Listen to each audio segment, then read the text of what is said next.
നമുക്ക് നമ്മുടെ ഷോയിലേക്ക് നമ്മുടെ സ്വന്തം ജഡ്ജസിനെ സ്വാഗതം ചെയ്യാം. രമേശ് പിഷാരടി, വെൽക്കം ചേട്ടാ. അതിഥി രവി. അതിഥി, ഞാനൊരു ക്വസ്റ്റ്യൻ ചോദിച്ചോട്ടെ. ഓഡിഷൻ വഴിയാണല്ലോ സിനിമയിലേക്ക് എത്തിയത്. അതിന് മുന്നേ മോഡലിംഗ് ആയിരുന്നു. അപ്പം ഈ സിനിമയിൽ എത്തിയപ്പം അതിന് മുന്നേ പ്രീവിയസ് എക്സ്പീരിയൻസ് ഒന്നും ഉണ്ടായിരുന്നില്ല. അപ്പൊ പറ്റിയ അബദ്ധങ്ങൾ, ഫസ്റ്റ് സിനിമ അലമാരയായിരുന്നു, അലമാരയിൽ പറ്റിയ എന്തെങ്കിലും അബദ്ധങ്ങൾ ഞങ്ങളോട് ഷെയർ ചെയ്യാനുണ്ടോ? അങ്ങനെ അബദ്ധങ്ങളൊന്നും പറ്റിയിട്ടില്ല. അറിയായിരുന്നു നേരത്തെ ഇതിനെ കുറിച്ച്. ഈ ചോദ്യം നീ ചോദിച്ചത് നിനക്ക് പറ്റിയൊരു വലിയ അബദ്ധമായിട്ട് വേണമെങ്കിൽ കണക്കാക്കാം. അല്ല, എനിക്ക് പ്രോപ്പറായിട്ട് പറഞ്ഞിരുന്ന ഒരു ടീമൊക്കെ ആയിരുന്നു. അപ്പൊ അങ്ങനെ വലിയ അബദ്ധങ്ങളൊന്നും പറ്റിയിട്ടില്ല. ഈ പരിപാടിക്ക് പോകുമ്പോ പറ്റിയ എന്തെങ്കിലും മണ്ടത്തരങ്ങൾ ഉണ്ടോന്ന് ഇന്റർവ്യൂല് ചോദിച്ചേ 100-200 മണ്ടത്തരം കഴിഞ്ഞ് ഇനിയിപ്പോ എന്തെങ്കിലും മണ്ടത്തരം പറ്റാണ്ട് പറയാൻ പറ്റാത്തൊരു അവസ്ഥയായി പോയി. മണ്ടത്തരം അന്വേഷിച്ച് നടക്കുക ഇപ്പൊ ഇന്റർവ്യൂല് പറയാൻ വേണ്ടിട്ട് മാത്രം. അതിന് മുമ്പ് ഈ മോഡലിംഗ് എന്നൊക്കെ പറഞ്ഞല്ലോ, നമുക്ക് ഇവിടെ കേരളത്തിൽ അന്ന് മോഡലിങ്ങിനൊക്കെ അത്രയും സ്കോപ്പ് ഉണ്ടോ? അത് ശരിക്കും അന്നുണ്ടായിരുന്നു. ആ സമയത്ത് ഏറ്റവും കൂടുതൽ ടെലിവിഷനിൽ, ഇപ്പോഴാണ് ഏറ്റവും സോഷ്യൽ മീഡിയയിലേക്കൊക്കെ മാറിയത്. അപ്പൊ അതിഥി ഒരുപാട് പരസ്യത്തിൽ ഒത്തിരി ചെയ്തിട്ടുണ്ട്. ടെലിവിഷനിലൊക്കെ ഒത്തിരി ചെയ്തിട്ടുണ്ട്. പ്രിന്റ് ആഡ്സും അതുപോലെ നമ്മൾ പരിപാടി ചെയ്യും, നമ്മുടെ പരിപാടിയുടെ പരസ്യത്തിൽ അതിഥി വരും, പിന്നെ നമ്മൾ ചെയ്യും. അങ്ങനെയായിരുന്നു.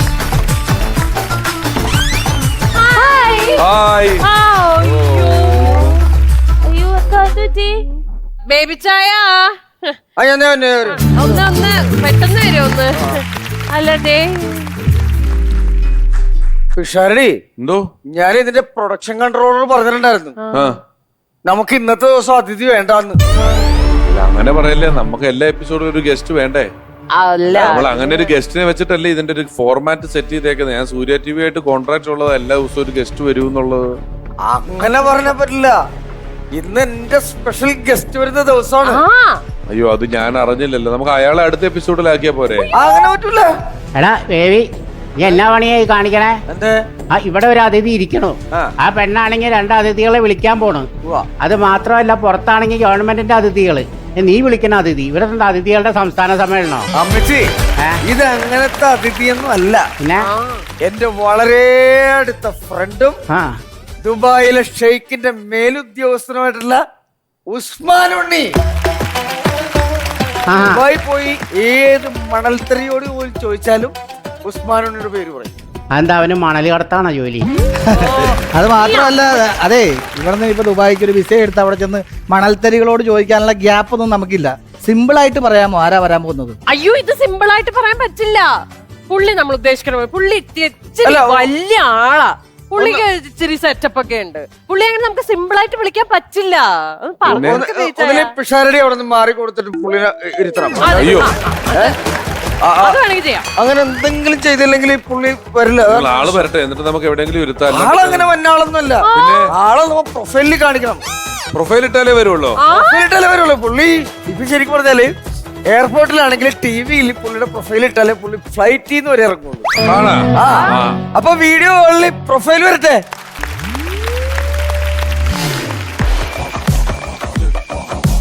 ഉസ്മാൻ ഉണ്ണി 90കളുടെ തുടക്കത്തിൽ പ്രവാസ ലോകത്തേക്ക് പ്രവേശനം ചെയ്യുമ്പോൾ കൈമുതലായി ഉണ്ടായിരുന്നത് കഠിനാധ്വാനം ചെയ്യാനുള്ള മനസ്സും ആത്മവിശ്വാസവും അതിരുകടന്ന അഹങ്കാരവും മാത്രം. ചുരുങ്ങിയ കാലം കൊണ്ട് തന്നെ വാണിജ്യ വ്യവസായ രംഗത്ത് പ്രബലനായി വളർന്നതും മലയാളത്തിന്റെ പുണ്യം. Usman Unni builders, Al Unni waters, Usman hypermarket, Usman power supply, Usman travels, അങ്ങനെ തൊട്ടതെല്ലാം പൊന്നാക്കിയ വ്യക്തിപ്രഭാവം. 2008 സാമ്പത്തിക മാന്ദ്യം സംഭവിച്ച സമയത്ത് ഇന്ത്യൻ ഓഹരി വിപണി കൂപ്പുകുത്തി വീണപ്പോൾ അതിന് ബദലൊരുക്കി താങ്ങായി നിർത്തിയത് ഉസ്മാൻ ഉണ്ണി അധികായന്റെ കരങ്ങളാണ്. കോവിഡ് മഹാമാരി സമയത്ത് മലയാളിക്കിട്ട് താങ്ങായും തണലായും മാറിയത് പ്രവാസികളുടെ പ്രിയപ്പെട്ട ഉസ്മാൻ ഉണ്ണിയേട്ടൻ.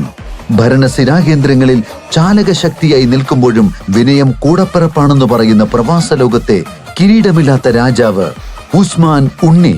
ആഡംബര കാറുകളോടുള്ള പ്രിയം കാറുണ്ണി എന്ന വിളിപ്പേരുണ്ണിയേട്ടനെ സമ്മാനിച്ചു. ഇന്ത്യയിലെ തന്നെ ഏറ്റവും ചിലവ് കൂടിയ ചലച്ചിത്രമായ ആഗോളവൽക്കരണവും അവലൂസുണ്ടയും മലയാളത്തിലെത്തിയത് ഉസ്മാൻ ഉണ്ണി ഒരു മലയാളി ആയതുകൊണ്ട് മാത്രമാണ്. The man of the year, the golden man, the magnetic of century തുടങ്ങിയ അന്താരാഷ്ട്ര പുരസ്കാരങ്ങൾക്കൊപ്പം കേരളത്തിലെ നിരവധി ആർട്സ് ആൻഡ് സ്പോർട്സ് ക്ലബ്ബുകളുടെ സമ്മാനങ്ങൾക്കും പ്രോത്സാഹനങ്ങൾക്കും പാത്രീഭൂതനായിട്ടുണ്ട് പ്രിയപ്പെട്ട ഉണ്ണിയേട്ടൻ. ഉണ്ണിയേട്ടൻ മലയാളികളുടെ പ്രിയപ്പെട്ട സ്നേഹിതൻ. സ്നേഹാദരവുകളോടെ വേദിയിലേക്ക് സ്വാഗതം ചെയ്യുന്നു ഉസ്മാൻ ഉണ്ണി.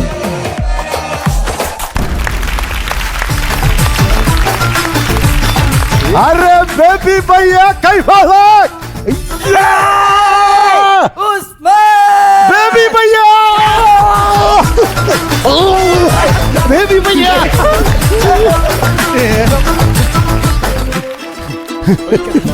Albasin terhormat balik berhasana. Albasin halal. Lima flight melon itu adalah hati di blok air hospital bahasa di tinggal asap gila bilham itu mbak itu sargis bis saya setelah laur tak alhamdulillah baby sir എടി പെണ്ണെ ഇവനെ ഞാൻ എവിടെയോ കണ്ടിട്ടുണ്ടല്ലോ. എവിടെ വെച്ചി? നമ്മളെ ഈ ടിവിയിൽ കേന്ദ്രമന്ത്രിമാര് വരുമ്പോ ഈ കൂളിംഗ് ഗ്ലാസ് വെച്ചിട്ട് നമ്മളെ ദേശീയമായിട്ട് നോക്കണ ആൾക്കാരില്ലേ? അയ്യോ അത് കരിമ്പൂച്ചയാണത്. പിന്നെ ഒരു പൂച്ചയുടെ കട്ടുണ്ട് അവന്. അമ്മച്ചി ഉസ്മാനുണ്ണി എന്റെ ചങ്കാണ്. അൽ നമസ്കാര ബൈ. ഉസ്മാൻ ഉണ്ണി ഭായ് നമസ്കാരം. അതിഥി രവി, ഞാൻ നിങ്ങൾ വരുന്ന അറിയാത്തോണ്ട് നേരത്തെ വിളിച്ചു പോയതാ. അല്ല, ഇപ്പൊ ഈ പറഞ്ഞ അറബിയില്ലേ, ആ ഒന്നുകൂടെ പറയാവോ? അല്ല, ഇതല്ല ആദ്യം പറഞ്ഞത്. അപ്പൊ ആദ്യം പറഞ്ഞ ഏതൊന്നും പറഞ്ഞേ? അല്ല, രണ്ടും കറക്റ്റായിരുന്നു. ശരി, ആ ഞാനങ്ങനെ ഒരു ബിസിനസ് ആവശ്യത്തിനായിട്ട് ദുബായിലെ കരാമയിൽ പോയിട്ട് വരുവാണ്. അവിടെ വെച്ച് എന്റെ വണ്ടി ഒന്ന് ആക്സിഡന്റ് ആയി. അയ്യോ, ആക്സിഡന്റ് ആയിട്ട് ഞാനിങ്ങനെ ചോര ഒലിപ്പിച്ച് കിടക്കുമ്പോ ഒറ്റ വണ്ടി നിർത്താതെ ഇങ്ങനെ പോയിക്കൊണ്ടിരിക്കുക. ഒരു വണ്ടിയും നിർത്തുന്നില്ല. അങ്ങനെ ദൈവദൂതനെ പോലെ ഒരു റോൾസ് റോയ്സ് കാർ വന്ന് അവിടെ നിർത്തി.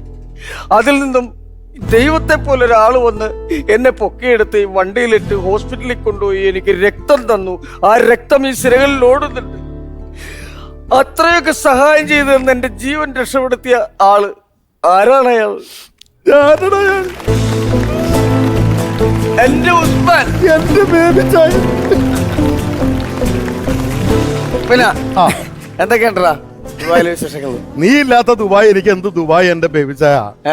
നീ പോയതിനു ശേഷം ദുബായിൽ ഒരുപാട് കാര്യങ്ങൾ നടന്നു. മെട്രോ റെയിൽ വന്നു, ബുർജ് ഖലീഫ് വന്നു. പക്ഷേ നീ ഇല്ലാത്ത ദുബായ് എനിക്കൊരു ദുബായ് അല്ലടാ. കഴിഞ്ഞ ദിവസം ഞാൻ ദുബായിൽ നിന്ന് അബുദാബി ഹൈവേ വഴി പോകുമ്പോ അവിടെ നിന്നിരുന്ന ഒട്ടകങ്ങൾ എന്നോട് ചോദിക്കാ, baby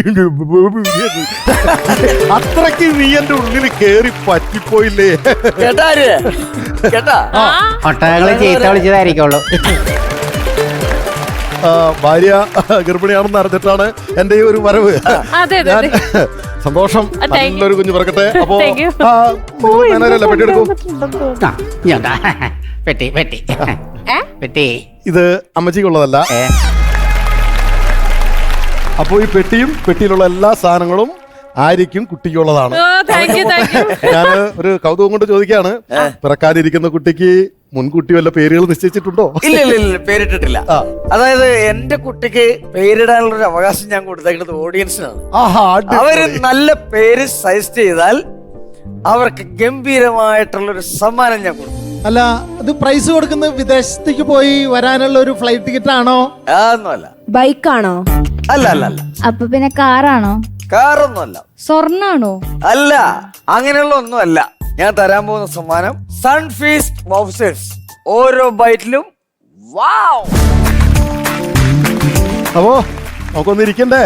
ഇരിക്കണ്ടേ?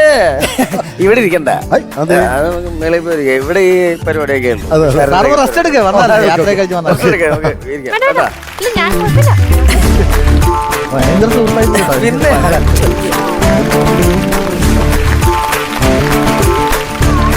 My G future fun baby ഫണ്ണിൽ ഒരു സ്റ്റാൻഡപ്പ് പെർഫോമൻസുമായി എത്തുകയാണ് അമൃത. Baby fun,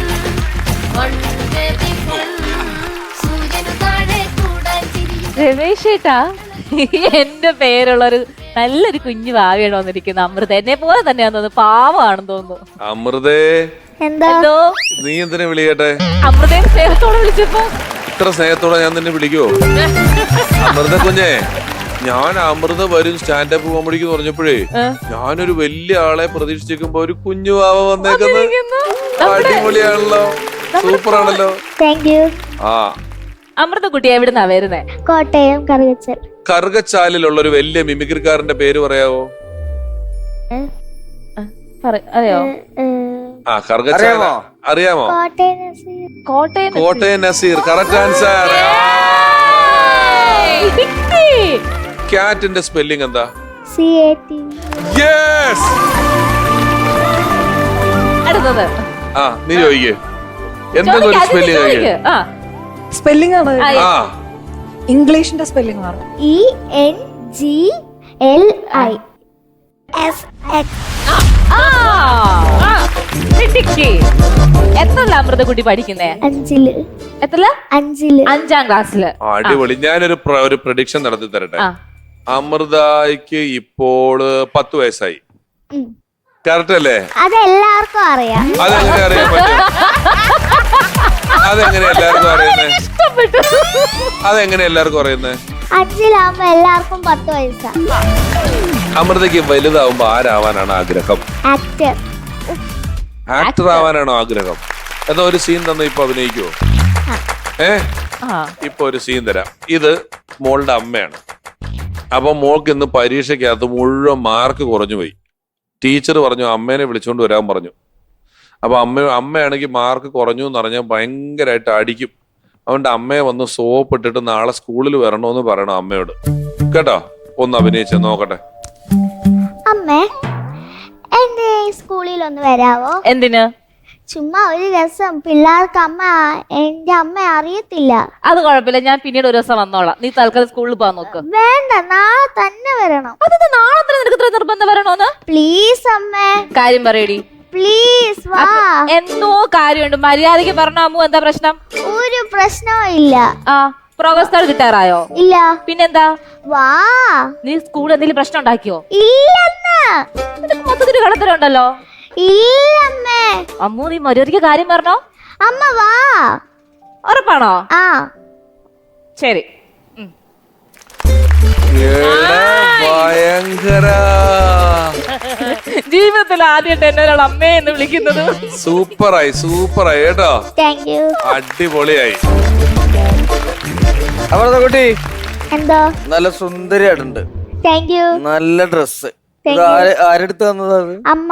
അതുപോലെ ഇനി നമ്മുടെ പരിപാടിയും ഭംഗിയാക്കണം. അടിപൊളി. അപ്പം അമൃതക്കുട്ടി നന്നായിട്ട് ചെയ്യട്ടോ. നമസ്കാരം. I am Amrita Anil Kumar, daughter of Anil Kumar, not a boy, daughter of Anil Kumar. My class is 5C, St. Teresa's Nedungunnam. My Instagram page Kunyatta 7064, not a boy, Kunyatta 7064.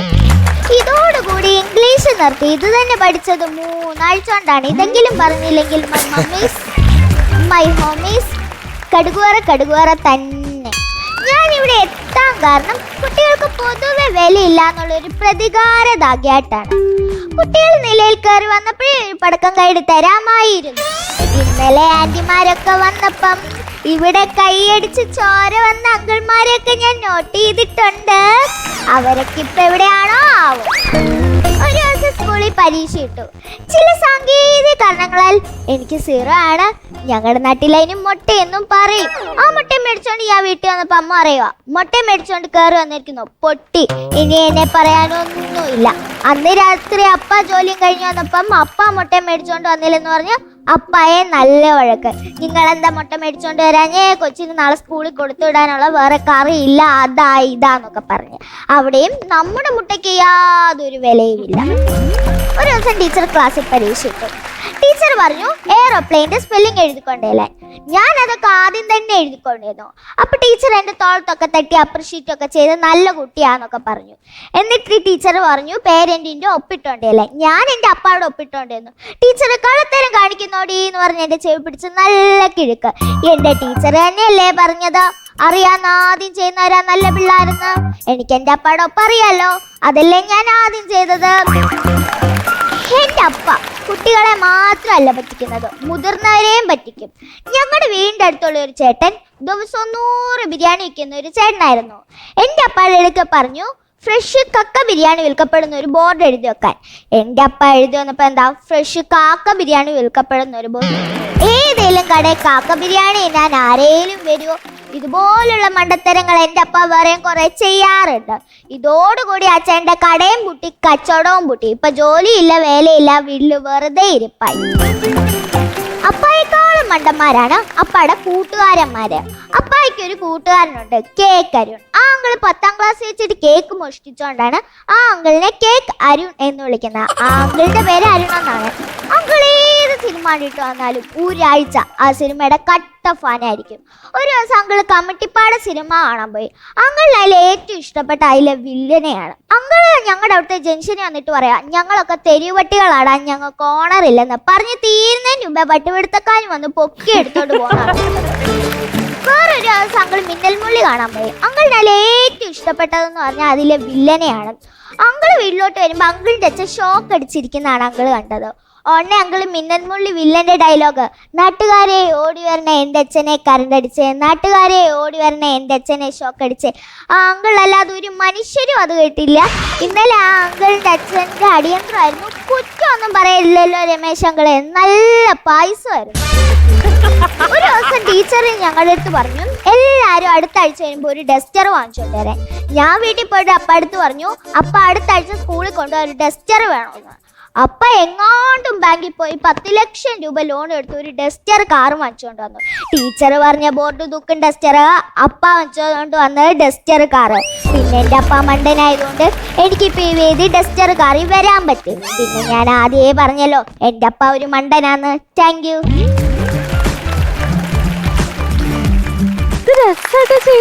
Thank you. ഇതാരും ഇതൊക്കെ prepare ചെയ്ത് തന്നത്? അമ്മ. അമ്മയാണോ? Okay. Ramesh ചേട്ടാ, അമൃതേ ഇതെങ്ങനെ പറ്റുന്നത്? മാമനൊക്കെ 10 വയസ്സുള്ള കൊച്ചായപ്പോ എനിക്ക് ഒന്നും അറിയത്തില്ലായിരുന്നു. ഇത് ഡസ്റ്റർ കൊണ്ടുവരാൻ പറഞ്ഞപ്പോ ഡസ്റ്റർ കൊണ്ടുവന്നു, അങ്ങനെ കൊണ്ടുവന്നു, അച്ഛൻ അത് ചെയ്തു, അമ്മ ഇത് ചെയ്തു, സ്കൂളിൽ പോയി. എന്തൊക്കെ കോമഡികൾ ഇങ്ങനെ പഠിച്ചു പറയുന്നു. ഇത് എങ്ങനെ പറ്റുന്നേ? അമ്മ പഠിപ്പിച്ചായിരുന്നു. അമ്മയുടെ പേരെന്താ? റീജ. റീജ വീട്ടിൽ ഭയങ്കര കോമഡിയാണോ? അല്ല. അച്ഛന്റെ പേരെന്താ? അനിൽകുമാർ. അച്ഛൻ അമ്മ അച്ഛൻ എന്തും പറഞ്ഞ എപ്പോഴും വഴക്കുണ്ടാക്കുന്നേ? അങ്ങനെയൊന്നും വഴക്കുണ്ടാക്കാറില്ല, കോമഡിക്ക് വേണ്ടി ചെയ്തതാ.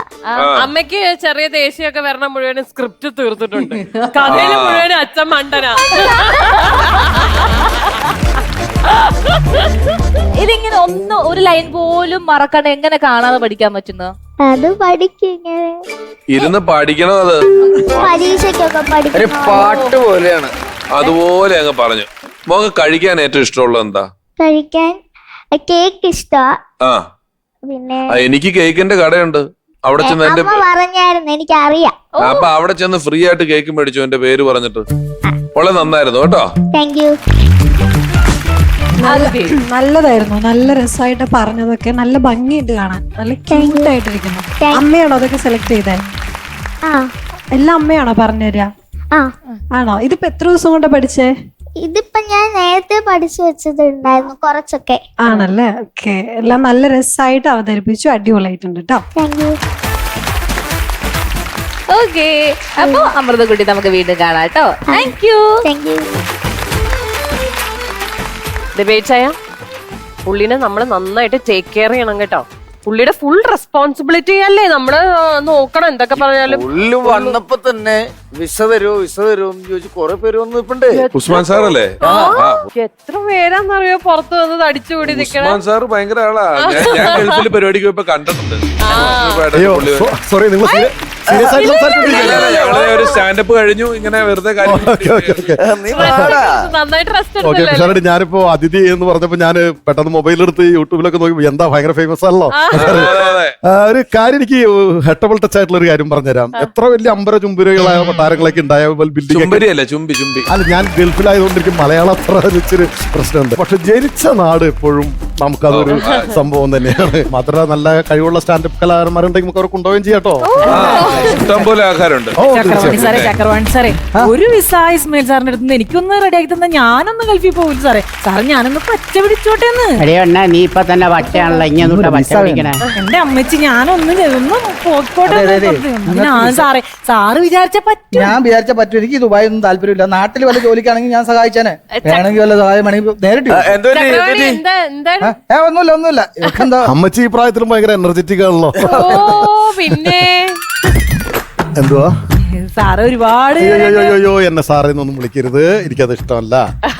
ഇക്കാന്ന് വിളിച്ചോ, ഇക്കാന്ന് വിളിച്ചോ.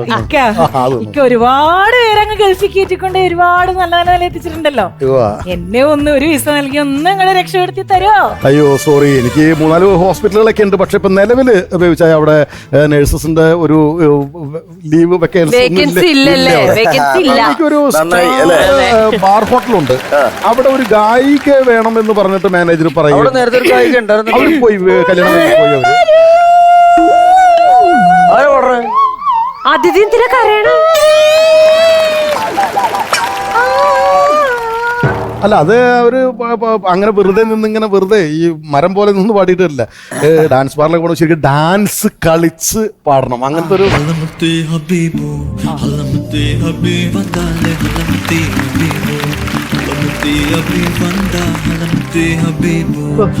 മൂൺവാക്ക്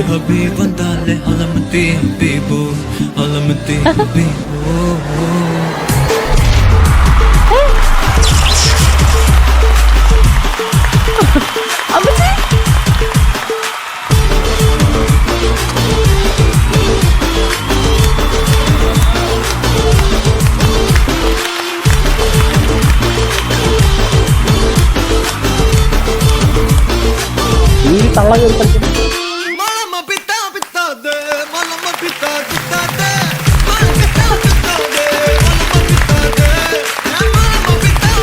അതെ അമ്മച്ചി എന്തോ കാണിക്കുന്നത്? മോനെ, ഇവക്കടെ ആട്ടും തുപ്പും കൊണ്ട് ഞാൻ സഹിച്ച് എനിക്കൊരു വിസ കിട്ടിയ ഞാൻ അവിടെ പോയി രക്ഷപ്പെട്ടോളാം മോനെ. ഈ പ്രായത്തിലൊക്കെ ഡാൻസ് ബാറിൽ പോയി കഴിഞ്ഞിട്ട് എന്ത് എനിക്ക് മനസ്സിലാകുന്നില്ല. ഈ പ്രായം ഒരു നമ്പറല്ലേടാ. ഈ പ്രായത്തിൽ പോയിട്ട് അമ്മച്ചി എവിടെ പോയി ബാറിക്കിടന്ന് കളിച്ചു കഴിഞ്ഞാൽ ആ ബാറ് പൂട്ടി പോകും. ഇങ്ങനെ കണ്ടറിയാം എനിക്ക് എന്തൊക്കെയോ അസുഖങ്ങളുണ്ട്. പക്ഷെ ശരിക്കും ഒരു നേഴ്സിന്റെ ആവശ്യം കൂടെ തന്നെ ഉണ്ട്. എനിക്കിടെ ചുണ്ട് വരണ്ടുണ്ട്. എനിക്ക് എന്തോ ഹാർട്ട് സംബന്ധമായിട്ട് എന്തോ സീരിയസ് ആയിട്ടുള്ള അസുഖമുണ്ട്. കിഡ്നിക്ക് എന്തോ പ്രശ്നമുണ്ട്. മുടി ഇവിടെയൊക്കെ മുടിയൊക്കെ പോയേക്കണ്. കണ്ണിന് ഭയങ്കര ചുമപ്പ് വന്നേക്കണ്. സ്കിന്നിന് ഇവിടെ പാട് വന്നേക്കണ്. ചെവിയിലൂടെ എന്തൊക്കെയോ ഭയങ്കര പ്രശ്നങ്ങളുണ്ട്. കിഡ്നി കരളിനും പ്രശ്നമുണ്ട്. വരുമ്പോ എനിക്കൊരു കുഴപ്പമുണ്ടായില്ല. എഴുന്നേക്കാൻ ഭയങ്കര ബുദ്ധിമുട്ട്. പറഞ്ഞു എനിക്കെല്ലാം മനസ്സിലായി, എല്ലാം മനസ്സിലായി. ഇവിടെ അടിച്ചു പോയല്ലോ.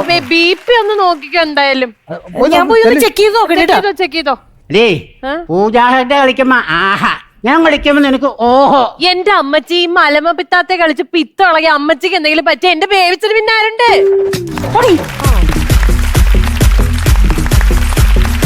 മൈജി ഫ്യൂച്ചർ ഫൺ ബേബി ഫണ്ടിൽ അടുത്തതായി പെർഫോം ചെയ്യാൻ ഹലോ ഇനി പെർഫോം ചെയ്യാൻ ഞങ്ങളുടെ ആള് വന്നു കേട്ടാ. ഇനി വിളിയൊന്നും വേണ്ട, ഞങ്ങളുടെ കൊച്ചു വന്നു. വിളിക്കണ്ടേ ഞാൻ? വേണ്ട. എവിടുന്ന് കേറി വന്നത്? എന്താ പേര് പറഞ്ഞു കൊടുക്ക അങ്ങട്? ശ്രീ പാർവതി. അത് നമ്മള് പേനൊക്കെ എഴുതിയിട്ട് അതിന്റെ മോളിൽ കൂടെ ഒരു 5 പ്രാവശ്യം പിന്നെ എഴുതുകയല്ലേ, അതുപോലത്തെ ഒരു ശ്രീപാർവതിയാണത്. ശ്രീപാർവതി എന്നെയാണോ ഇഷ്ടം, വിശാലിന്റെ മാമനാണോ ഇഷ്ടം? ആരാ ഇഷ്ടം ഇതില്? എനിക്ക് ഈ ആന്റീനെ ഇഷ്ടം. ഞാനത് പ്രതീക്ഷിച്ചു. അതെന്താ ആന്റീനെ കൂടുതൽ ഇഷ്ടപ്പെടാൻ? നിങ്ങൾ രണ്ടുപേരും ഞാനും ധർമ്മനും ചമ്മി എന്നോർത്ത് കൈയടിച്ചപ്പോഴും ആന്റി എന്നുള്ള വിളി കേട്ടിട്ട് അതിഥി രവി ഇവിടെ പൊട്ടിത്തെറിച്ചതിന്റെ ശബ്ദമാണ് ഞാൻ കേട്ടത്. ആന്റിയുടെ സിനിമ അലമാരെ കട്ടിലോ എന്തായിട്ടല്ലേ? അലമാരെ കട്ടിലോ? അലമാരും കട്ടിലൊക്കെ ഉണ്ടായിരുന്നു. ടീഷാരുടെ അങ്കിളിന്റെ അടുത്ത് ഞാനൊരു കുസൃതി ചോദ്യം ചോദിക്കട്ടെ? അങ്കളുടെ അടുത്ത് ചോദിച്ചോളൂ. ബക്കറ്റ് ഉണ്ട്, കുളിക്കാൻ വെള്ളമില്ല, എങ്ങനെ കുളിക്കുക? ബക്കറ്റ് ഉണ്ട്, കുടിക്കാൻ വെള്ളമില്ല. ബക്കറ്റ് ഉണ്ട്, കുളിക്കാൻ വെള്ളമില്ല. കുളിക്കാത്ത ബേബി സാർ അവിടെ ചോദിച്ചാലോ? തോറ്റു, ഞങ്ങള് തോറ്റു. തോറ്റു, എല്ലാരും തോറ്റു. വെള്ളമുണ്ടാണോ ബക്കറ്റില്? ആന്റി പറ. ഈശ്വരാ, എന്നെ കണ്ട എനിക്ക് ഭയങ്കര ബുദ്ധിയൊക്കെ തോന്നുന്നില്ല. ഇതിന്റെ ഉത്തരം എനിക്ക് അറിയില്ല മുത്തേ. അറിയത്തില്ല ആർക്കും. ശ്രീ പാർവതി പറയൂ. ചോദ്യത്തിൽ എന്നെയുണ്ട്. ഒറ്റ പ്രാവശ്യം കൂടെ ചോദിക്കും. ബക്കറ്റ് ഉണ്ട്, കുളിക്കാൻ വെള്ളമില്ല. എങ്ങനെ കുളിക്കുന്നല്ലേ? വെള്ളമില്ല എന്നാണ് അർത്ഥം. ചോദ്യത്തിൽ എന്നെയില്ലേ? ചെറിയ എളുപ്പമുള്ള ചോദ്യം പോലും ആർക്കറിയില്ലേ?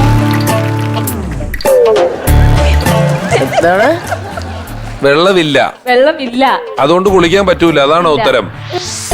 അമൃതയ്ക്ക് ചോദ്യത്തിൽ എന്നെയുണ്ട്, അതങ്ങോട്ട് ഉത്തരവായി പറഞ്ഞപ്പോ പറയാതെ അമൃതയ്ക്ക് നീ നല്ലൊരു എതിരാളിയാണ് മോളെ. അതെ. അത് അടുത്ത പ്രാവശ്യം വരുമ്പം ചേച്ചിക്ക് ഇതുപോലത്തെ കുറെ ക്വസ്റ്റ്യൻസ് എഴുതി കൊണ്ടുവരുമോ? എന്തിന്? നിന്റെ കയ്യിൽ ഓൾറെഡി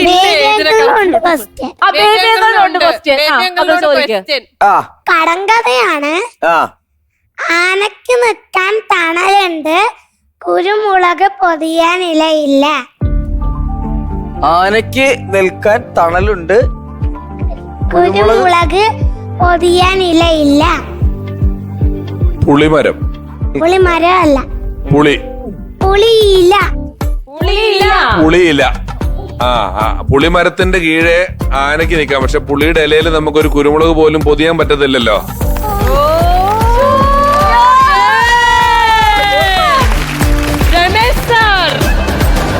ഇതൊക്കെ ആരാ പഠിപ്പിച്ചായിരുന്നേ? ഈ ചോദ്യം ഞാൻ ഒറ്റയ്ക്ക് ഉണ്ടാക്കി. ഓ, എന്നാ നമുക്ക് തുടങ്ങിയാലോ?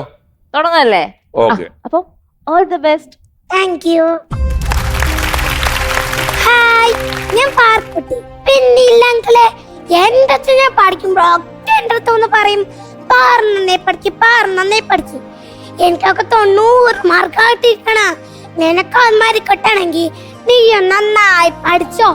ഇത് കേട്ട് മടുത്തു. അങ്ങനെ അവൻ ഒരു ദിവസം അമ്മയോട് ചോദിച്ചു, അമ്മേ അച്ഛൻ പറയുന്നത് ശരിയാണോ? അച്ഛൻ 90 മാർക്കാണ് കിട്ടിയിരിക്കണെന്ന്. അപ്പം പറഞ്ഞു, ആ 90 മാർക്കൊക്കെ തന്നെ മേശയിലുണ്ട് സർട്ടിഫിക്കറ്റ്, എടുത്ത് നോക്കെന്ന്. എടുത്ത് നോക്കിയപ്പോഴല്ലേ കാര്യം മനസ്സിലായത്. 90 മാർക്കൊക്കെ തന്നെ, പക്ഷെ ഒരു വിഷയത്തിലല്ലോ, എല്ലാ വിഷയത്തിലും കൂടി ടോട്ടലാണ് അച്ഛൻ 90 മാർക്ക് കിട്ടുന്നത്.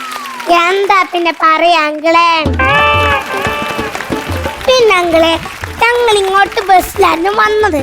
ബാക്കിൽ കണ്ടക്ടർ പൈസ മേടിച്ചോണ്ടിരിക്കായിരുന്നു. അപ്പൊ അമ്മക്ക് പെട്ടെന്ന് എന്നോട് സ്നേഹം. അമ്മ എന്നെ വേഗം എടുത്ത് അമ്മനെ മളിയിരുത്തി. കണ്ടക്ടർ വന്ന് ചോദിച്ചു, മോൾക്ക് 5 വയസ്സെങ്കിൽ ടിക്കറ്റ് എടുക്കണമെന്ന്. അച്ഛനും അമ്മയും ഒരേ സർട്ടി പറഞ്ഞു, മോൾക്ക് 5 വയസ്സായിട്ടില്ല, മോൾക്ക് 5 വയസ്സായില്ലാന്ന്. കണ്ടക്ടർ പോയോണ്ടേ അമ്മനെ വേഗം എടുത്ത് സീറ്റിലിരുത്തി. അപ്പോഴാണ് എന്റെ അമ്മയുടെ സ്നേഹം മനസ്സിലായത്. എന്തെനിക്ക് ബസ്സിൽ കയറുമ്പോ മാത്രം എനിക്ക് 5 വയസ്സാവാത്തത്? എനിക്ക് ഒരു പൊടിയുമില്ല. പണ്ടത്തെ കുട്ടികളൊക്കെ വായില് വിരലിടുന്നത് നിങ്ങൾ എല്ലാരും കണ്ടിട്ടുണ്ടാവും. ഇപ്പത്തെ ഏതെങ്കിലും ഒരു കുട്ടി വായില് വിരലിടുന്നത് നിങ്ങൾ ആരും കണ്ടിട്ടുണ്ട? ഇല്ല. കാരണം എന്താണ്? സദാസമയം ഇല്ലേ, കരഞ്ഞാലും കളിക്കുകയാണെങ്കിലും പഠിക്കുകയാണെങ്കിലും അവർക്ക് വായിക്കാൻ ടൈമില്ല, സമയമില്ല. സദാസമയം മൊബൈലല്ല ഒരു കുട്ടിക്കും ജീവിക്കാൻ പറ്റില്ല. ഇപ്പൊ വണ്ടിയാണെങ്കിൽ EMI തെറ്റിച്ചാ അവര് വണ്ടി എടുത്തോണ്ട് പോകും. ഫോണാണെങ്കിൽ EMI തെറ്റിച്ചാ അവര് ഫോൺ എടുത്തോണ്ട് പോകും. പ്രസവത്തിന് EMI തെറ്റിച്ചാ അവരെന്തെടുത്തോണ്ട് പോകും. കുഞ്ഞോളെ എടുത്തോണ്ട് പോ. എനിക്ക് അറിയാത്തോണ്ട് ചോദിച്ചതാണേ. പിന്നെ അങ്കിളെ, ഞങ്ങളുടെ പാലക്കാട് നാട്ടിലൊക്കെ എല്ലാ അമ്മമാരും പുറത്ത് പണിക്കോണ ആൾക്കാരാണ്. ഇപ്പൊ ഒന്നും പണിയില്ല. എല്ലായിടത്തും വീട്ടിലിരുന്നിട്ട് മരുമക്കളെയും പോല് കാട്ടിക്കൊണ്ടിരിക്കാണ്. എന്താ കാരണം? ഹിന്ദിക്കാരല്ലേ. മെതിക്കാൻ ഹിന്ദിക്കാര്, കള പറിക്കാൻ ഹിന്ദിക്കാര്, ചെടി വെക്കാൻ ഹിന്ദിക്കാര്, എല്ലാത്തിനും ഇപ്പൊ ഹിന്ദിക്കാനെ പണിക്കെടുക്കണത്. മരുമക്കള് പ്രാർത്ഥിച്ചുകൊണ്ടിരിക്കാണ്, ദൈവമേ ഇവിടുന്ന് ഹിന്ദിക്കാരൻ എങ്ങനെയെങ്കിലും നാടെടുത്തണേ പറഞ്ഞിട്ട്. പിന്നെ അങ്കിളെ, ഞാൻ പൊങ്ങച്ചൻ പറയണ വിചാരിക്കണ്ടാട്ടോ. എല്ലാരും എന്റെ അടുത്ത് പറയണത് കുഞ്ഞു മഞ്ജുവാരാണെന്ന്. ശരിയാണോ? നിങ്ങൾ എല്ലാരും എന്റെ അടുത്ത് പറയണേ. Thank you. ഞാൻ പറഞ്ഞ കാര്യം മറക്കണ്ടാട്ടോ. എങ്ങനെ ഉണ്ടായിരുന്നു ചെയ്തപ്പോ? കോൺഫിഡന്റ് ആയിട്ട് ചെയ്യാൻ പറ്റിയോ? പഠിച്ചതെല്ലാം പറയാൻ പറ്റുമോ? അപ്പൊ നമുക്ക് നമ്മുടെ മറന്നുപോയല്ലോ ഒരു സംഭവം. ആണോ? മറന്നുപോയെന്ന്. എന്താ മറന്നെന്ന് ചോദിച്ചു നോക്ക്. എന്താ മറന്ന്? ആ കടയില് ദോശയുടെ ഇത് പറയുമ്പോ ഹോട്ടലിൽ പോയപ്പോ ചായയും ദോശയും പറഞ്ഞിട്ട് ചായയുടെ കാര്യം പറഞ്ഞില്ലല്ലോ. ചായ ഇല്ലല്ലോ, പിന്നെങ്ങനെ പറയാനാ? ചായ ഉണ്ട് അതിനകത്ത്. ചായ ഇല്ല അതിനകത്ത്. ചായ ഭിത്തില് വേണ്ട, എന്നാലല്ലേ പറയാൻ പറ്റുള്ളൂ. നമ്മളൊരു ഹോട്ടലിൽ പോകുമ്പോ ദോശയുടെ കൂടെ ഒരു ചായ പറയില്ലേ? ആ ചായ ഉണ്ടായിരുന്നില്ലേ അതില്? ചായ ഇല്ല. ഇനിമുള്ള എനിക്ക് എന്ത് പറയാനാണേ? അല്ല, പറഞ്ഞതൊക്കെ നന്നായി. ചായ അതിനെ മേടിച്ചിട്ടില്ല. ഇനി ചോദിക്കേണ്ട അടി കിട്ടും. ചായ മേടിച്ചിട്ടില്ല അത് പറ. ഞാനോർത്തേ ശരിക്കും ചായ മേടിച്ചു വന്ന. ഇപ്പൊ കറക്റ്റായി. അടിപൊളിയാണ്. എല്ലാം മനസ്സിലായി. മഞ്ജു വാര്യർ ആരാന്നറിയോ? ആരാ?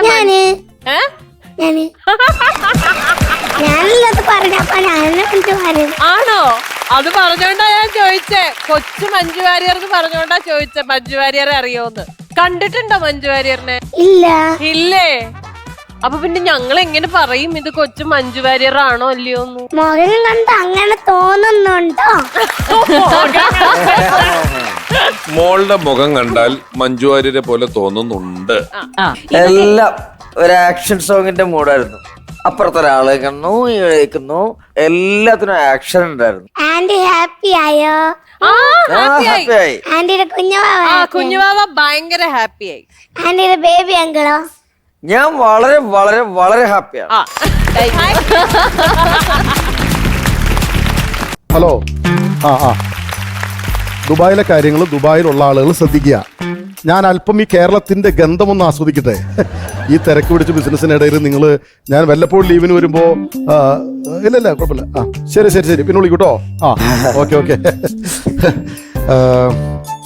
ദേവജയാ, എനിക്ക് പേഴ്സണലായിട്ട് ഒരു കാര്യം സംസാരിക്കാൻ തിരക്കാരനെ വന്നപ്പോ അത് മറന്നുപോയി. എനിക്ക് നിന്നോട് കുറെ കടപ്പാടൊക്കെ ഉള്ളതല്ലേ? എനിക്ക് നിന്നോടുണ്ടല്ലോ കടപ്പാട്. നിനക്ക് എന്നോടുള്ള സ്നേഹത്തിന്റെ കടപ്പാട്. ഷാരടി, എന്തോ സാർ? പുള്ളിയോടുള്ളത് കാശിന്റെ കടപ്പാടാണ്. അതൊക്കെ ഒന്ന് നോക്കണ്ടതാ. അല്ല, അങ്ങനെയല്ല. അത് ഞാൻ പറയുന്നത് എന്റെ കാര്യങ്ങൾ കറക്റ്റ് ആണ്. നേരെ പോകുന്നതാണ്. ഏത് സുഹൃത്ത് ബന്ധങ്ങളും തകർന്നു പോകുന്നത് സാമ്പത്തിക അടിസ്ഥാനത്തിലാണ്. പറഞ്ഞത് കറക്റ്റ് അതെ ഷാരടി? അപ്പൊ ഒരാൾക്ക് കൊടുക്കാനുണ്ടെങ്കിൽ കൊടുത്തു തീർക്കുക, കിട്ടാനുണ്ടെങ്കിൽ അത് വാങ്ങിച്ചു തീർക്കുക. നമ്മള് തമ്മിൽ എന്തിനാണ് കാശിന്റെ കണക്ക്? ബേബി, ഞാൻ പറയട്ടെ, ഏത് രക്തബന്ധങ്ങൾ പോലും ശിഥിലമാകുന്നത് കാശിന്റെ കാര്യത്തിൽ. അപ്പൊ ഞാൻ തുറന്നു പറയാലോ, എന്റെ ഈ വരവിന്റെ ഉദ്ദേശം തന്നെ അത്തരം കാര്യങ്ങളൊന്ന് പറഞ്ഞു തീർക്കാൻ വേണ്ടിട്ടാ. ഞാന് നിന്റെ കയ്യിൽ നിന്നൊരു 75 ലക്ഷം രൂപ കടം വാങ്ങിയിട്ടുണ്ടല്ലോ. 75 ലക്ഷം. ബേബിച്ച 75 ലക്ഷം നിങ്ങൾ ഇങ്ങർക്ക് ഞാൻ അറിയാതെ കടം കൊടുത്താ? അതൊന്നും കുഴപ്പമില്ല, അതൊക്കെ അവൻ റെഡിയാക്കി തരും. അതൊക്കെ റെഡിയാവും. അല്ല, ഞാനത് പറയാൻ വേണ്ടിട്ടാ വന്നത്. മനസ്സിലായില്ലേ? കണ്ടില്ലേ? അല്ലാതെ നമ്മളൊരാളെ പറ്റിച്ചു പോകുന്നൊരു സ്വഭാവം നമുക്കില്ല. നീ എനിക്ക് 75 ലക്ഷം രൂപ തന്നു എന്നുള്ളത് സത്യമാണ്. ഞാൻ നിനക്കത് തിരിച്ചു തന്നിട്ടില്ല എന്നുള്ളതും സത്യമാണ്. എന്നാൽ ഇപ്പോ ഇവിടെ വച്ച് ഞാനൊരു കാര്യം പറയാണ്. ആ 75 ലക്ഷത്തിന്റെ കൂടെ ഒരു 25 ലക്ഷം രൂപയും കൂടി തന്നാൽ 1 കോടിയായിട്ട് 1 കൊല്ലം കഴിയുമ്പോൾ ഞാൻ നിനക്ക് തിരിച്ചു തന്നേക്കാം.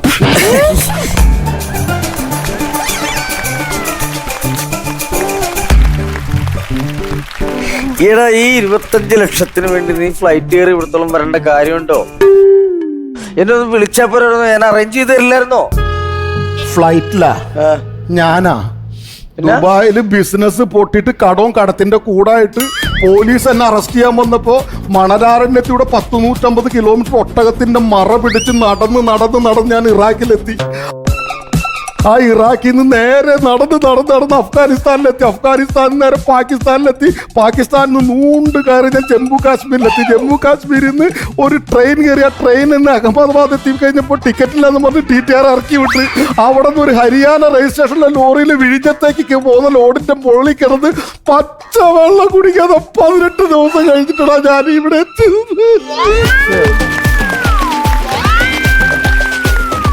അപ്പൊ ഒരു പെട്ടി നിറയെ സാധനം കൊണ്ടുവന്നതാ?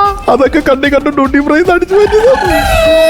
അപ്പൊ ഈ ഡ്രസ്സൊക്കെയോ? അതൊക്കെ കോസ്റ്റ്യൂമർ ശിവുവിന്റെ വാടക എടുത്തായിരിക്കുള്ളൂ. സത്യം. അപ്പൊ ഈ കാണുന്ന ഈ സ്വർണ്ണമൊക്കെ പറയാനുണ്ട്, അതൊക്കെ മുക്കല്ലേ. ഇനി എന്താ ചെയ്യേണ്ടത്? ഇവനെ നമ്മള് മുക്കും.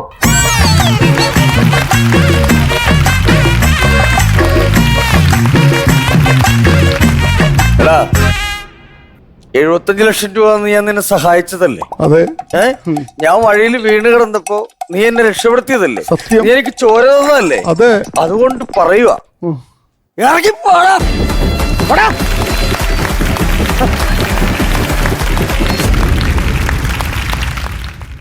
എന്താ പുള്ളിയുടെ എന്തോ പെൻഡ്രൈവ് ഇവിടെ ഉണ്ടോ, തിരിച്ചു കൊടുക്കണോന്ന്? ഏത് പെൻഡ്രൈവ്? അതെ, നേരത്തെ ഞാൻ വന്നപ്പോ ഒരു പ്രൊഫൈൽ പിക്ചറിന്റെ വീഡിയോ ഇട്ടില്ലേ, അതിന്റെ ആ പെൻഡ്രൈവ് എനിക്കൊന്ന് കിട്ടണം. ആ പെൻഡ്രൈവ് മാത്രമേ ഇപ്പൊ എന്റെ സ്വന്തമായിട്ടുള്ളൂ. ഉസ്മാൻ ഉണ്ണി കോവിഡ് മഹാമാരി സമയത്ത് മലയാളിക്കിട്ട് താങ്ങായും തണലായും മാറിയത് പ്രവാസികളുടെ പ്രിയപ്പെട്ട ഉസ്മാൻ ഉണ്ണിയേട്ടൻ. ഭരണസിരാകേന്ദ്രങ്ങളിൽ ചാലകശക്തിയായി നിൽക്കുമ്പോഴും വിനയം കൂടപ്പിറപ്പാണെന്ന് പറയുന്ന പ്രവാസ ലോകത്തെ കിരീടമില്ലാത്ത രാജാവ് ഉസ്മാൻ ഉണ്ണി. ഇന്നത്തെ my G future my inspirational story. നമ്മൾ ഇന്നത്തെ എപ്പിസോഡിൽ ബേബി ചായനും ഉസ്മാൻ ഉണ്ണിയും തമ്മിലുള്ള സൗഹൃദം കണ്ടു. അവരുടെ കൊടുക്കൽ വാങ്ങലുകൾ, പൈസയുടെയൊക്കെ കഥ കണ്ടു. പലപ്പോഴും വർത്തമാനകാലത്തിലുള്ള പല സൗഹൃദങ്ങളും ഒന്നിച്ചു നടന്നാൽ എനിക്കെന്ത് ഗുണം എന്ന ഒരു ചിന്തയെ ബലപ്പെടുത്തുന്ന രീതിയിലുള്ളതാണ്. അത് നോക്കിയിട്ടാണ് സൗഹൃദങ്ങൾ പോലും ഉണ്ടാക്കുന്നതും അവര് മെയിൻറ്റെയിൻ ചെയ്യുന്നതുമെല്ലാം. അല്ലാത്ത സൗഹൃദങ്ങളെ ഒന്നിച്ചു കണ്ടാൽ പലരും ചോദിക്കുകയും നിങ്ങളെങ്ങനെ കൂട്ടുകാരായി, നിങ്ങൾ തമ്മിലുള്ള സൗഹൃദത്തിന്റെ രഹസ്യം എന്താണ് എന്നൊക്കെ ആളുകൾ ചോദിച്ചു തുടങ്ങുന്ന ഒരു കാലത്തിലേക്ക് നമ്മൾ എത്തിയിട്ടുണ്ട്. ഇവിടെ ഒരു വലിയ മാതൃകയാക്കാവുന്ന ഒരു ആത്മബന്ധത്തിന്റെ കഥ അല്ലെങ്കിൽ ഒരു ലോയൽറ്റിയുടെ കഥയാണിത്. നമുക്കെല്ലാം അറിയാവുന്ന ഇന്ത്യയിലെ ഏറ്റവും പ്രമുഖനായിട്ടുള്ള വ്യവസായികളിൽ ഒരാളായിരുന്ന രത്തൻ ടാറ്റ എല്ലാ മേഖലകളിലും വ്യവസായം തുടങ്ങിയ ഇന്ത്യയുടെ തന്നെ വളർച്ചയിൽ പങ്കുവഹിച്ചിട്ടുള്ള ഒരാളാണ്. അദ്ദേഹത്തിന് ഒരു lifetime achievement award Buckingham പാലസിൽ വെച്ചിട്ട് അവിടുത്തെ രാജകുമാരൻ കൊടുക്കാൻ തീരുമാനിച്ചു. ചാൾസ് രാജകുമാരൻ കൊടുക്കാൻ തീരുമാനിക്കുകയും അതിനുവേണ്ടി അദ്ദേഹത്തെ 2018 ക്ഷണിക്കുകയും ചെയ്തു. 2018 അദ്ദേഹത്തെ ക്ഷണിച്ച സമയത്ത് അദ്ദേഹത്തിന് 2 നായ്ക്കുട്ടികൾ ഉണ്ടായിരുന്നു. ടാങ്കോയും ടിറ്റോയും എന്നും മറ്റാണ് എന്റെ അറിവിൽ, അതിന്റെ ഓർമ്മയിൽ അതിന്റെ പേര്. ഇതിലൊരു നായ്ക്കുട്ടിക്ക് വല്ലാത്ത ഒരു അസുഖം വരികയും അത് ആശുപത്രിയിലാകുകയും അതിന്റെ ചികിത്സയൊക്കെ നടക്കുകയും ചെയ്തു. ചാൾസ് രാജകുമാരൻ അദ്ദേഹത്തെ ക്ഷണിച്ച്, എല്ലാവരുടെയും സ്വപ്നമാണ് ബക്കിംഗ്ഹാം പാലസിൽ വെച്ചിട്ട് ഒരു ലൈഫ് ടൈം അച്ചീവ്മെന്റ് അവാർഡ് കിട്ടുന്ന ചടങ്ങാണ്. പക്ഷെ അത്രയും വലിയൊരു ക്ഷണം നിരസിച്ചുകൊണ്ട് രത്തൻ ടാറ്റ ആ ചടങ്ങിന് പോയില്ല. പോകാന്നപ്പോ അവിടുന്ന് അന്വേഷണം വന്നു, എന്താ വരാത്തെന്ന് ചോദിച്ചപ്പോൾ പറഞ്ഞത് അദ്ദേഹം ഓമനിച്ച് വളർത്തുന്ന നായ്ക്കുട്ടിക്ക് അസുഖമാണ്, അത് അദ്ദേഹവുമായിട്ടാണ് ഏറ്റവും അടുപ്പം, അദ്ദേഹം അവിടെ നിന്നില്ലെങ്കിൽ ശരിയാവില്ല, അതുകൊണ്ട് അദ്ദേഹം വന്നില്ല എന്ന് പറഞ്ഞു. പൊതുവെ നമ്മളെല്ലാവരും ആലോചിക്കുക, ഇതെങ്ങനെയാണ്, നായ്ക്കുട്ടിയുടെ കാര്യമല്ലേ, വേണേ എവിടെ പോകാമായിരുന്നല്ലോ, അതിലെന്താണ് എന്നൊക്കെ ചിന്തിക്കുമെങ്കിലും ഇത്രയും വലിയ ഒരാൾ, അയാളോട് വളരെ ലോയലായിട്ട് നിന്ന ഒരാൾക്ക് വേണ്ടി അവിടെ നിൽക്കുന്നു എന്ന് കണ്ടു. അത് കണ്ട് പിന്നീട് ആ രാജകുമാരൻ അവിടെ പറയുകയുണ്ടായി, ഞാൻ പലരെയും എന്റെ ജീവിതത്തിൽ പരിചയപ്പെട്ടിട്ടുണ്ടെങ്കിലും വേണമെങ്കിൽ ഒരു ഈഗോ അടിക്കാം അല്ലെങ്കിൽ ദേഷ്യം വരാവുന്ന ഒരു സംഭവമാണെങ്കിലും അദ്ദേഹം പറഞ്ഞത്, എനിക്ക് ഒരു സൗഹൃദങ്ങളുടെ കാര്യങ്ങളിൽ മനുഷ്യനെന്നോ മൃഗമെന്നോ ഒന്നുള്ളതല്ലാതെ സെൽഫ്ലെസ് ആയി അവനവന് വേണ്ടി എന്ന് ചിന്തിക്കാതെ കാണുന്ന ഒരു വലിയ സൗഹൃദത്തിന്റെ കഥ കൂടിയായിട്ടാണ് നായ്ക്കുട്ടിയും അദ്ദേഹം തമ്മിലുള്ള ബന്ധം കാണുന്നത്. ഇതിന് അദ്ദേഹം ഇവിടെ സമ്മാനം മേടിക്കാൻ വന്നില്ലെങ്കിലും ഒരു പരിധിവരെ അദ്ദേഹം വരാതിരുന്നത് എനിക്ക് വലിയൊരു സന്ദേശമാണ്, അത് വലിയ ജീവിതത്തിന്റെ ഒരു പാഠമാണ് എന്നാണ് അവിടുത്തെ പ്രിൻസ് ആ സമയത്ത് പറഞ്ഞിട്ടുള്ളത്. അപ്പോ സൗഹൃദങ്ങള് ലാഭേച്ഛ ഇല്ലാത്തതാകുന്നിടത്താണ് എപ്പോഴും സൗഹൃദങ്ങളുടെ ഒരു സൗന്ദര്യം കൂടുന്നത്. ഇന്നത്തെ വേഴ്സസ് വൗ മൊമെന്റ്. എന്നെയാണോ ഇഷ്ടം, വിശാലിന്റെ മാമനാണോ ഇഷ്ടം? ആരാ ഇഷ്ടം ഇതില്? എനിക്ക് ഈ ആന്റീനെ ഇഷ്ടം. ഞാനത് പ്രതീക്ഷിച്ചു. അതെന്താ ആന്റീനെ കൂടുതൽ ഇഷ്ടപ്പെടാൻ കാരണം? നിങ്ങൾ രണ്ടുപേരും ഞാനും ധർമ്മനും ചമ്മി എന്നോർത്ത് കൈയടിച്ചപ്പോഴും ആന്റി എന്നുള്ള വിളി കേട്ടിട്ട് അതിഥി രവി ഇവിടെ പൊട്ടിത്തെറിച്ചതിന്റെ ശബ്ദമാണ് ഞാൻ കേട്ടത്. ആന്റിയുടെ സിനിമ അലമാരെ കട്ടില് എന്തായിട്ടല്ലേ? മലമാരെ കട്ടിലോ? അലമാരും കട്ടിലൊക്കെ ഉണ്ടായിരുന്നു. രണ്ട് ക്യൂട്ട് കുട്ടീസ് ആയിരുന്നു നമുക്ക് ഇന്ന് ഇവിടെ പെർഫോം ചെയ്തിട്ടുണ്ടായിരുന്നത്. ഇവരിൽ ഇനി ആരാണ് വിജയ് എന്നറിയണ്ടേ? അതിനെ വേദിയിലേക്ക് ക്ഷണിക്കാം രമേശ് ചേട്ടൻ നന്ദാതിഥി.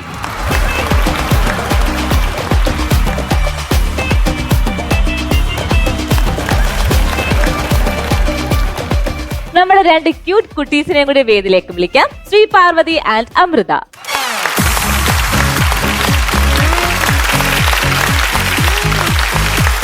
ഈ ഒരു വേദി ഫണ്ട് ബേബി ഫണ്ട് എന്ന് പറയുന്ന ഈ ഒരു വേദി ചിരി സമ്മാനിക്കുന്ന, സന്തോഷം സമ്മാനിക്കാൻ ഉദ്ദേശിക്കുന്ന ഒരു വേദിയാണ്.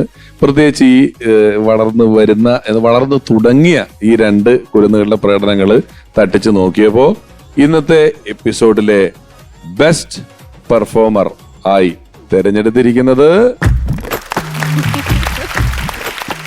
അമൃതയുണ്ട്, ശ്രീപാർവതിയുണ്ട്. രണ്ടുപേരും ഉണ്ട്. രണ്ടുപേരും സൂപ്പറായി. രണ്ടുപേരും ബെസ്റ്റ് ആയി കേട്ടോ. രണ്ടുപേരും സൂപ്പറായിരുന്നു.